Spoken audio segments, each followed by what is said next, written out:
जो लड़ाई है गरीबी और अमीरी की, ऐसे लोगों को आदरणीय लालू प्रसाद जी ने आवाज़ दी जो समाज के सबसे अंतिम पंक्ति में बैठे थे।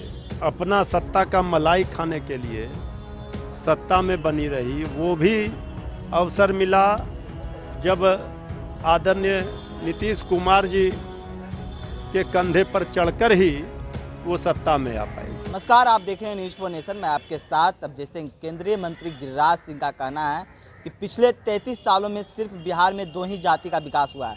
इसी पे बात करने के लिए हमारे साथ है आरजेडी के प्रवक्ता मृत्युंजय तिवारी। क्या पिछले 33 साल में सिर्फ 2 ही जाति का विकास हुआ है? भाई ये सब बात जो है करने वालों को ये पहले सोच लेना चाहिए कि बिहार ही एक ऐसा राज्य है जहां सामाजिक न्याय की धारा को मजबूती प्रदान की गई है। अब तो आदरणीय नीतीश कुमार जी के कृपा से बीजेपी को सत्ता का स्वाद चखने का मौका मिल गया।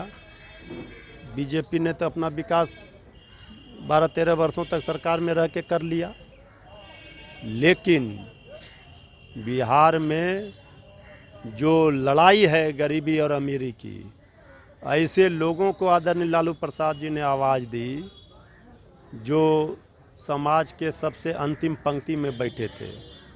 सामाजिक न्याय और धर्मनिरपेक्षता का झंडा जो बिहार में बुलंद हुआ, उसका आज देश अनुकरण कर रहा है। इसलिए भारतीय जनता पार्टी को किसका विकास हो रहा है किसका नहीं हो रहा है इसको बोलने का कोई अधिकार इसलिए नहीं है कि बीजेपी तो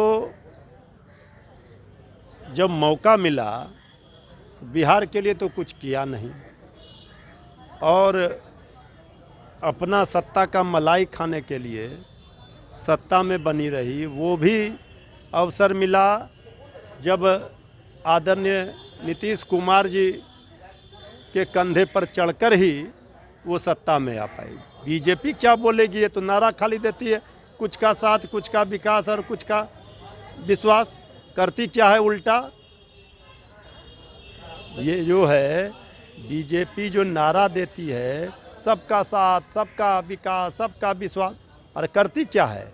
कुछ का साथ, कुछ का विश्वास, कुछ का विकास। पूंजीपतियों उद्योगपतियों की पार्टी ये किस मुंह से सवाल खड़े करेगी? अभी एक दिन में एक ही कैबिनेट में एक हस्ताक्षर से 2.5 लाख से ज़्यादा नौकरियों को मंजूरी मिली।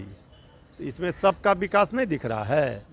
सबका विकास तो हो रहा है। गिरिराज सिंह का इसका मतलब यही कहना है कि क्योंकि पिछले 30 साल से देखा जाए तो चाचा भतीजा, मतलब कि पहले भाई की सरकार थी, अब भतीजा चाचा की सरकार है। तो क्या लगता है कि खाली अब इसमें हमारा क्या दोष है? बीजेपी को सरकार में आने का समर्थन जनता ने दिया नहीं, जनता का आशीर्वाद मिला नहीं, तो अब काहे के लिए वो दुखी हैं?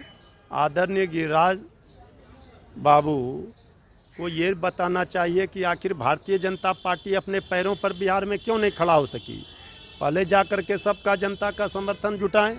जनता का समर्थन आशीर्वाद मिल ही नहीं रहा है। अब कह रहे हैं कि 2 और 3 कर रहे हैं। यहाँ तो A to Z है, सब लोगों का विकास।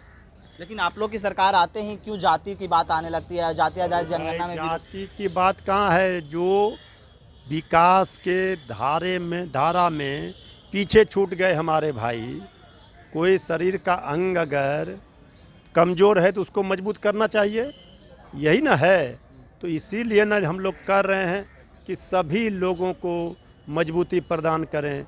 जो हमारे भाई पीछे छूट गए हैं, जो अंतिम पंक्ति में बैठे हैं, उसको मुख्य धारा में लाएं। यही तो लड़ाई है। एक और सवाल लेंगे। जिस तरह से जाति आधारित जनगणना पर रोक लगा है, तो बीजेपी का साफ तौर पर कहना है कि सरकार की मंशा ही नहीं था कि जाति आधारित जनगणना हो, इसलिए वो अपना बात ही नहीं रखा। अच्छा, बीजेपी जो कह रही है कि बिहार सरकार की मंशा नहीं थी, तो बीजेपी की जहाँ सरकार है वहाँ जाति जनगणना करा दे।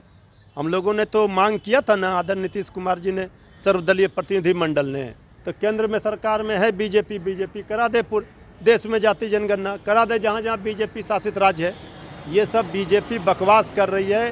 बीजेपी जाति जनगणना के विरोधी है, ये बात तो उजागर हो गया, एक्सपोज हो गया। अब वो क्या दलील देंगे?